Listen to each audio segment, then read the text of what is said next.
Hi guys, and welcome back to the channel. If you haven't already, it would be great if you could give us a like and a subscribe.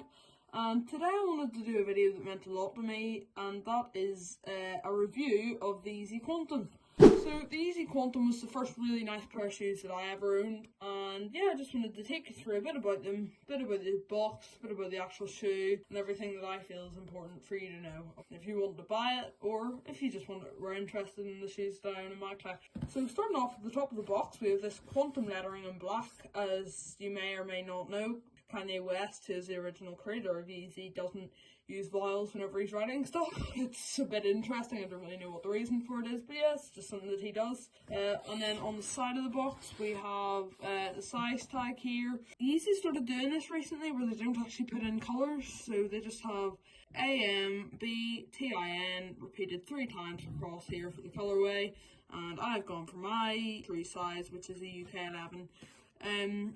Yeah, this is my true size in the Yeezy. In other shoes it's more of a 10.5, but I always go up in Yeezys just because they fit a bit small. Okay, so actually getting inside the box here, we'll just go through the shoe from the bottom to the top. Alright, so starting on the outsole of the shoe here, we have a pretty classic wavy pattern, which is standard on most Yeezys. I think the same pattern's found on the bottom of the Yeezy 350s, and we also have the soft boost here, which runs throughout the midsole, and yeah, it just provides nice soft cushioning underfoot, and again, standard in Yeezys, pretty standard outsole. One main difference being this little groove on the inside here. But yeah, I feel that I should mention that this is a basketball shoe, and so this traction and this sort of wavy pattern helps to give you extra extra traction and to help your footing whenever you're playing basketball. And moving on to the midsole here, we have a pretty big dark grey panel at the back here, which I will talk about in more detail in a minute.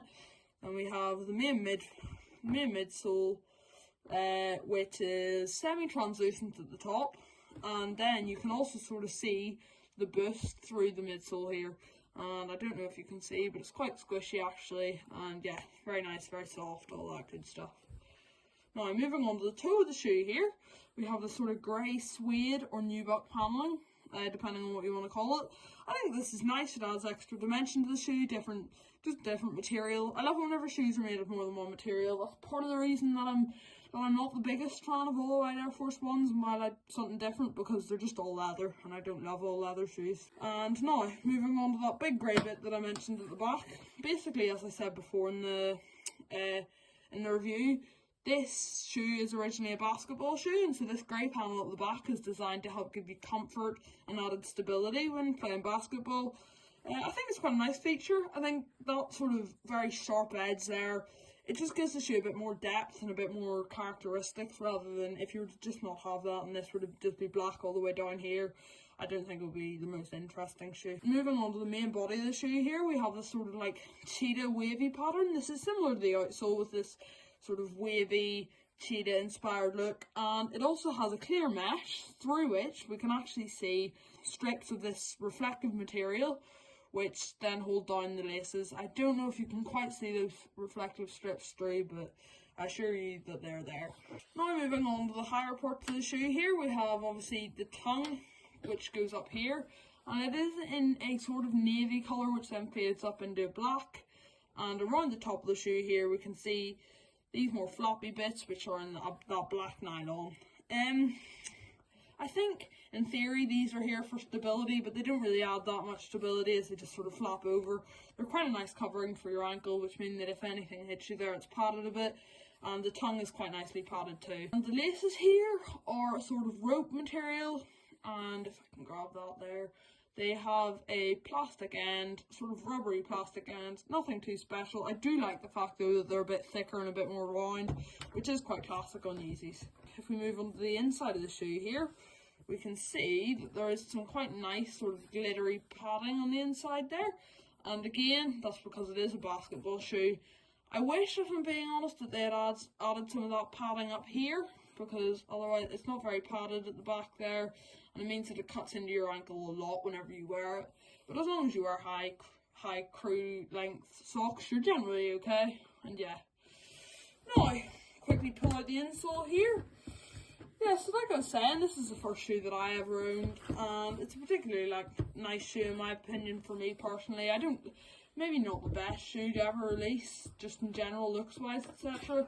I like it a lot, quite split opinion, but because it is the first shoe that I ever owned, I love it. I mean, I wear it very regularly.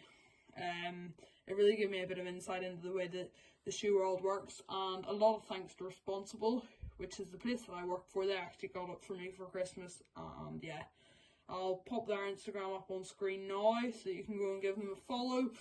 Should be on screen now. Yeah, if you could go and show them some love, that would be great. They do great second-hand streetwear, everything. So yeah, just big thank you to them.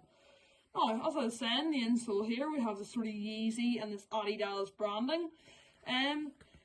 The insole is pretty thin, pretty standard, nothing too special, pretty flimsy, not particularly soft or anything, but again, you do get that softness and the boost alongside there, and actually if you look inside, you can sort of see some of that boost just straight down there, nice and soft, nice and spongy.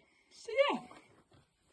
So to conclude, guys, do I think that you should pay £180, which I think is around where the Quantum sits at the moment for a pair? I think the answer is yes. If you like them, if you like the shape of them, if you're looking for a more futuristic shape shoe, more futuristic style shoe, I think definitely.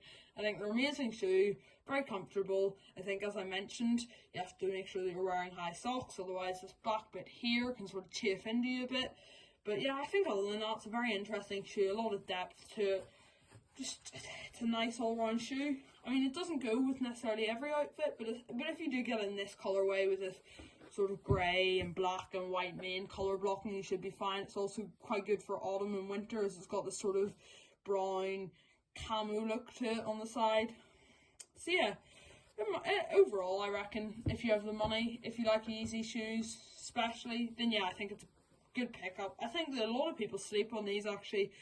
They don't really consider them to be top Yeezy shoes, but I actually rate them quite highly in Yeezy shoes, and I think in the future I'll definitely get some more pairs of them. If you could drop us a subscribe, a like, follow my Instagram, which will be up on screen now, and as I said, follow Responsible's Instagram, and if you want to go onto their actual website, it is responsible.us, and yeah, so thank you very much, have a great day, and I will see you in the next one.